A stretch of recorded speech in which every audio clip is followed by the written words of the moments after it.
ও মাই god, এইবার বাংলার most romantic গায়কের কণ্ঠে আসছে সাকিব ও ইদিকার মোস্ট রোমান্টিক ডিমান্ডিং গান মায়াবী, যা সাকিব খানের ভিন্ন লুকে করা একটি গান। পুরাই ইয়া হাবিবি লুকে দুবাইয়ের মরুভূমিতে রোমান্সে একাকার সাকিব ও ইদিকা। গায়ক ইমরান ও সোনালের কণ্ঠে এই গানটি ভাঙতে যাচ্ছে এই বছরের সকল রোমান্টিক গানের রেকর্ড।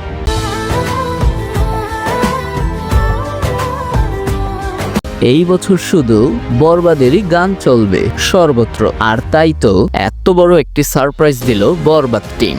যদিও গায়ক ইমরান মাহমুদ বলেছিল তার কোনো গানই নেই বরবাদে, তবে ইমরান মাহমুদও তার ফেসবুক পেজে পোস্ট করে সারপ্রাইজের কথা জানিয়ে দিয়েছে। এইবার ইমরানের গাওয়া গানটি নিয়ে সাকিব ও ইদিকাকে দেখতে সকল সাকিব ভক্তরা অপেক্ষা করে আছে। হয়তো কাল বা পরশু অথবা ঈদের দিনই ড্রপ করবে এই বছরের সেরা একটি গান মায়াবী। এইবারের ঈদে বরবাদ ছাড়া আর কোনো কথাই হবে না। তো দর্শক, আপনারা এক্সাইটেড তো সাকিব ও ইদিকার মায়াবী গানের জন্য?